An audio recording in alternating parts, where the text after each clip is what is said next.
Hi hello friends, എല്ലാ കൂട്ടുകാർക്കും പുതിയൊരു റിവ്യൂയിലേക്ക് സ്വാഗതം.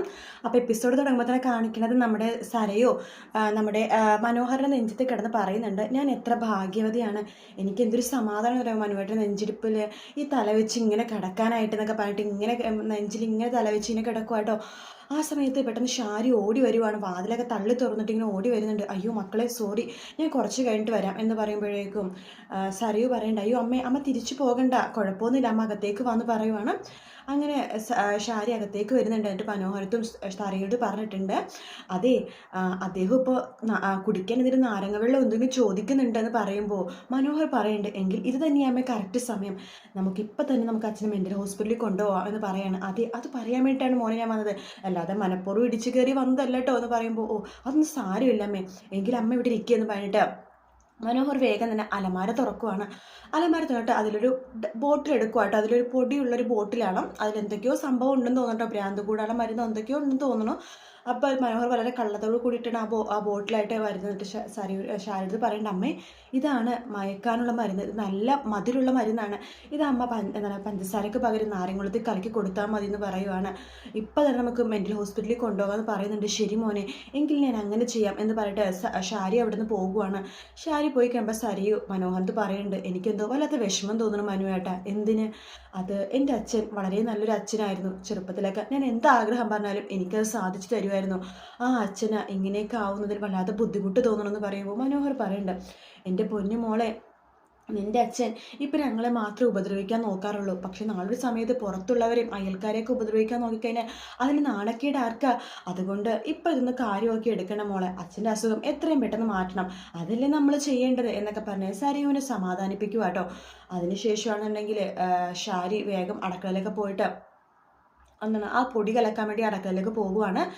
അതിനുശേഷം കാണിക്കുന്നത് കിരണിനെയും കല്യാണിനെയും സോണിനെയും ആൽബീനെയാണ്. അവർ ഭക്ഷണം കഴിക്കാൻ വേണ്ടി ഇരിക്കുന്ന സമയത്ത് മുത്തശ്ശി ആട്ടോ വിളമ്പി കൊടുക്കുന്നത്. ആ സമയത്ത് വിക്രവും പ്രകാശനും അപ്പുറത്ത് മാറി നിൽക്കുവാണ്. അങ്ങനെ വിളമ്പി കൊടുക്കുന്ന സമയത്ത് നമ്മുടെ കിരണും കല്യാണിയൊക്കെ മുത്തശ്ശിയുടെ മുഖത്ത് നോക്കണ്ട, അവരുടെ മുഖം കല്ല് പോലെ ഇരിക്കുകയാണ്. ആ സമയത്ത് കിരൺ പറയുന്നുണ്ട്, കേട്ടു ആൽബി, കല്യാണിയുടെ അമ്മൂമ്മ ഉണ്ടാക്കുന്ന ഭക്ഷണമൊക്കെ നല്ല ഭയങ്കര രുചിയായിട്ടോ, കല്യാണിക്കും കല്യാണിയുടെ അമ്മക്കൊക്കെ ഇവരുടെ കൈപ്പുണ്യമൊക്കെ കിട്ടിയത്, ഇവരുണ്ടാക്കുന്ന അതേ ടേസ്റ്റ് തന്നെയാണ് കല്യാണിയുടെ അമ്മ ഉണ്ടാക്കണത് എന്നൊക്കെ പറയുവാണ്. ആ സമയത്ത് അമ്മ പറയുന്നുണ്ട്, അത് പിന്നെ അങ്ങനെയല്ലേ വരുള്ളൂ, ഞാൻ എല്ലാവർക്കും നന്നായിട്ട് തന്നെ പാചകം പഠിപ്പിച്ച് കൊടുത്തേക്കണത് എന്നിങ്ങനെ പറഞ്ഞിട്ട് ഭക്ഷണം വിളമ്പുവാണ്. ആ സമയത്ത് നമ്മുടെ ശരണ്യ പറയുന്നുണ്ട്, അതെ വിക്രമേ നീ ഇങ്ങോട്ട് വന്നേടാ എന്ന് പറയണം, നീ എന്തിനാ അവിടെ ഒളിച്ചു നിൽക്കണമെന്ന് പറയുമ്പോൾ, അമ്മൂമ്മ ഭക്ഷണം വിളമ്പല്ലേ, പിന്നെ ഞാൻ എന്ത് ചെയ്യാനാ, അത് നീ ഇങ്ങോട്ട് വാടാ പറയാടാ എന്ന് പറയട്ടെ ശരണ്യ വിളിക്കുക കേട്ടോ. ആ സമയത്ത് വിക്രം എന്താ എന്നൊക്കെ ചോദിച്ചിട്ട് പുച്ഛത്തോടു കൂടി അടുത്തേക്ക് പോകുമ്പോഴേക്കും, എന്താണ് എനിക്ക് ഇത്ര പുച്ഛം, നീ ഈ കറികളൊക്കെ ഒന്ന് ടേസ്റ്റ് ചെയ്ത് നോക്കിക്കേ എന്ന് പറയുവാണ്. ആ സമയത്ത് എല്ലാവരും ഒന്ന് ചിരിക്കുവാട്ടോ. ആ സമയത്ത് പ്രകാശം പറയണ്ടേ, അതെ ഞങ്ങൾ അത്തരക്കാരൊന്നും അല്ല എന്ന് പറയുമ്പോൾ ശരണ്യ പറയണ്ടെങ്കിലും എൻ്റെ ഒരു സമാധാനത്തിന് വേണ്ടിയിട്ട് ഈ കറികളൊക്കെ ഒന്ന് ടെസ്റ്റ് ചെയ്ത് നോക്കിക്കേടാ, ഏറ്റവും ബെസ്റ്റും ഏറ്റവും നല്ല ഭക്ഷണം മാത്രമേ നിൻ്റെ അമ്മൂമ്മയും അച്ഛനും നിനക്ക് തരുള്ളൂ, അതുകൊണ്ട് നീ ടേസ്റ്റ് ചെയ്ത് നോക്കിയാൽ എനിക്കൊരു സമാധാനമുണ്ട്, ഇവർക്ക് സുഖമായിട്ട് വിളമ്പാവേ എന്ന് പറയുകയാണ്. അങ്ങനെ വിക്രം ഇങ്ങനെ ആ ഭക്ഷണമൊക്കെ എടുത്തിട്ട് ഇങ്ങനെ പതുക്കെ പതുക്കെ ഓരോരോ കറികൾ എടുത്ത് ഇങ്ങനെ ടേസ്റ്റ് ചെയ്ത് നോക്കുക കേട്ടോ. അങ്ങനെ എല്ലാ കറികളും ടേസ്റ്റ് ചെയ്ത് നോക്കുമ്പോഴേക്കും അമ്മ പറയുന്നുണ്ട്, എന്താ മോളെ ഞങ്ങൾ ഇത്രയ്ക്കും വിശ്വാസമില്ലേ എന്ന് ശരണ്യ അടുത്ത് ചോദിക്കുമ്പോൾ, ഇല്ല ഒട്ടും വിശ്വാസമില്ല നിങ്ങളെ, അതുകൊണ്ട് തന്നെയാണ് ഇങ്ങനെ ചെയ്തത് എന്ന് പറയുവാണ്. അങ്ങനെ വിക്രം കറികളൊക്കെ ടേസ്റ്റ് ചെയ്ത് കഴിഞ്ഞിട്ട് അവിടെ നിന്ന് പോകുക കേട്ടോ. ശേഷം അമ്മൂമ്മ എല്ലാവർക്കും കറികളും കാര്യങ്ങളൊക്കെ വിളമ്പുന്നുണ്ട്. ആ സമയത്ത് ആൽബി പറയുന്നുണ്ട്, നല്ല ടേസ്റ്റ് ആണല്ലോ എന്ന് പറയുവാണ്. അതിനുശേഷം കിരൺ പറയണ്ട, ഞാൻ പറഞ്ഞില്ലേ ആൽബി, എല്ലാം ഇവളുടെ അമ്മയുടെ കൈപ്പുണ്യം എല്ലാം ഈ അമ്മൂമ്മയുടെ നിന്ന് കിട്ടിയതാണ്, അതുകൊണ്ട് കറികളൊക്കെ ഒന്നും ഒരു കുഴപ്പവും ഉണ്ടാവില്ല എന്ന് പറയണം. ആ സമയത്ത് കല്യാണി പറയണ്ടേ, അല്ലെങ്കിലും ഞങ്ങളാണ് വരുന്നതെന്ന് ഇവരറിഞ്ഞില്ലല്ലോ, അതുകൊണ്ട് നല്ല ടേസ്റ്റിൽ തന്നെ കറികളൊക്കെ നന്നായിട്ട് വെക്കുള്ളൂ എന്നൊക്കെ പറഞ്ഞുകൊണ്ട് ഭക്ഷണം കഴിച്ചുകൊണ്ടിരിക്കുക കേട്ടോ. അതിനുശേഷം കാണിക്കുന്നത് രാഹുലിനെയാണ്. രാഹുലിനെ ഷാരി ഒരു ഗ്ലാസ് നാരങ്ങ വെള്ളം കൊടുക്കുവാണ്. അത് കൊടുക്കണതും രാഹുൽ പെട്ടെന്ന് തന്നെ കുടിക്കുവാട്ടോ. എന്നിട്ട് പറയുന്നുണ്ട്, ആഹാ ഈ നാരങ്ങത്തിന് മധുരം കൂടുതലാണല്ലോ എന്ന് പറയുമ്പോൾ, അത് മധുരം കുറഞ്ഞാലും നിങ്ങൾ വഴക്ക് പറയും, ഇപ്പോൾ കൂടിയാലും വഴക്ക് പറയോ? ഒന്നുമില്ലടി, ഞാൻ അതിനടുത്തൊരു കാര്യം ചോദിക്കട്ടെ, നിനക്ക് ഈ നാരങ്ങത്തിൽ നിനക്ക് കലക്കി തന്നൂടായിരുന്നോ?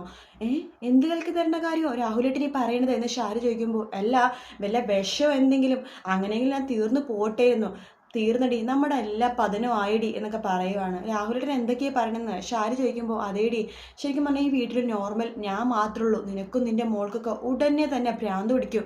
ആ മനോഹർ എന്ന് പറഞ്ഞ ഒരുത്തൻ അമേരിക്കയെ കൊണ്ടും അവനവിടെ സ്ഥലവും ബിസിനസ്സൊക്കെ ഉണ്ടെന്നല്ലോ നിങ്ങളുടെ വിചാരം, അങ്ങനെ ഒന്നുമില്ലടി എന്നൊക്കെ ഇങ്ങനെ പറയുവാണ്. അതിനുശേഷം നമ്മുടെ രാഹുലിന് ഇങ്ങനെ ചെറുതായിട്ട് മയക്കം വരുന്നുണ്ടോ. ആ സമയത്ത് ഷാരി ചോദിക്കുന്നുണ്ട്, എന്താ നിങ്ങൾക്ക് ഉറക്കം വരുന്നുണ്ടോ? ആ ചെറിയൊരു ഉറക്കം വരുന്ന പോലെ, എങ്കിൽ നിങ്ങൾ ഉറങ്ങിക്കോ എന്ന് പറയുവാണ്. അല്ല ഞാൻ പറഞ്ഞു തീർക്കട്ടെ. അപ്പം ഞാൻ പറഞ്ഞത് വേറെ ഒന്നുമല്ല, ശരിക്കും പറഞ്ഞാൽ നീ ആടി ശരിക്കും തകർന്നു പോയത്, നിനക്ക് ആരും ഇല്ലാണ്ടായി പോയില്ലോടി ഷാരി എന്നൊക്കെ പറയാണ്.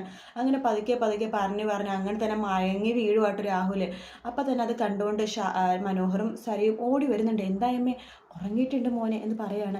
അല്ല മോനെ, നമ്മളിപ്പോൾ ആദ്യം എവിടെയാണ് കൊണ്ടുവന്നത്, ഡോക്ടറിൻ്റെ അടുത്താണോ മെൻ്റൽ ഹോസ്പിറ്റലാണോ എന്ന് പറയുമ്പോൾ, നമുക്കാദ്യം മെൻ്റൽ ഹോസ്പിറ്റലിലേക്ക് കൊണ്ടുപോകാമേ, എന്നിട്ട് ഡോക്ടർ എന്താ വെച്ചാൽ പറയട്ടെ എന്ന് പറയുകയാണ്. അപ്പോൾ ഞങ്ങൾ എങ്ങനെ ആംബുലൻസ് വിളിച്ചിട്ടുണ്ട്, നമ്മളെങ്ങനെ ഇദ്ദേഹത്തെ താഴ്ത്തിറക്കും മോനെ എന്ന് ഷാരി ചോദിക്കുമ്പോൾ, അമ്മ ഒരു കാര്യം ചെയ്യും, അമ്മ നടുക്കിങ്ങനെ പിടിച്ച് പൊക്ക്, ഞാൻ തലയെ പിടിക്കാം, സരയു കാലിൽ പിടിച്ചിക്കോ എന്ന് പറയുമ്പോൾ സരയു ചോദിക്കണ്ട അച്ഛൻ പൊങ്ങോ എന്ന് ചോദിക്കുമ്പോൾ ഷാരി പറയുന്നുണ്ട് അത് സംശയമാണ്, ഇനി മൂക്ക് കയറൊക്കെ ഇട്ട് കൊണ്ടോണ്ട് വരുമോ മോനെ എന്ന് ഷാരി ചോദിക്കുമ്പോൾ അതൊക്കെ ഞങ്ങൾക്ക് പിന്നെ നോക്കാം, ആദ്യം നമുക്ക് പൊക്കാൻ പറ്റുമോ നോക്കാം എന്ന് പറഞ്ഞിട്ട് അവർ കയ്യും കാലൊക്കെ പിടിച്ചിട്ട് ഓരോരുത്തർ പിടിച്ചിട്ട് ഇങ്ങനെ പൊക്കുവാട്ടോ.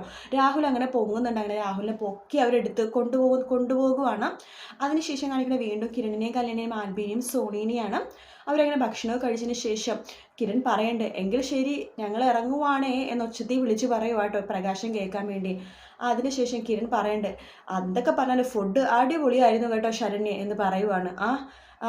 അത് പിന്നെ അങ്ങനെയല്ലേ വരുള്ളൂ എന്ന് പറയുന്നുണ്ട് ശരണ്യ. അതിനുശേഷം നമ്മുടെ കല്യാണി പറയുന്നുണ്ട്, ഫുഡ് ഞാൻ പറഞ്ഞില്ല കിരണേട്ടാ, ഫുഡ് അടിപൊളിയാവാൻ കാരണം ഞങ്ങളാണ് വരുന്നതെന്ന് ഇവരറിഞ്ഞില്ലല്ലോ, അതുകൊണ്ട് നല്ല ഫുഡാണ് വെച്ചത് എന്ന് പറയുകയാണ്. ആ സമയത്ത് ശരണ്യ പറയുന്നുണ്ട്, അത് കല്യാണി ചേച്ചി പറഞ്ഞാൽ നല്ലതാണ്, ഏറ്റവും നല്ല ഫുഡ് മകനെ ഉണ്ടാക്കി കൊടുക്കണമെന്ന് ആഗ്രഹിക്കണവനാണല്ലോ പ്രകാശൻ, അതുകൊണ്ട് നല്ല രീതിയിൽ തന്നെയാണ് ഫുഡും കാര്യങ്ങളൊക്കെ ഉണ്ടാക്കിയത് എന്ന് ശരണ്യ പറയുവാണ്.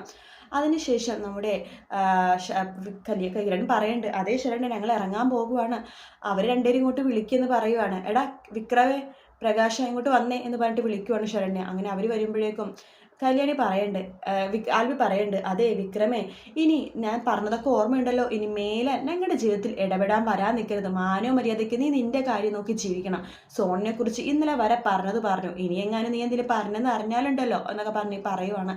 ആ സമയത്ത് കല്യാണി പറയണ്ടേ, ഇവനെ പറഞ്ഞിട്ട് ഒരു കാര്യമില്ല, ഇവനെ രാജകുമാരനാക്കാനായിട്ട് വളർത്തിയതാണ്, പക്ഷെ ഇവൻ കള്ളനായി, ലോക ഫ്രോഡ്, കുറ്റവാളി എന്നൊക്കെ ഇങ്ങനെ പറയുവാട്ടോ. അത് കേട്ട് പ്രകാശിന് ദേഷ്യം വരുവാണ്.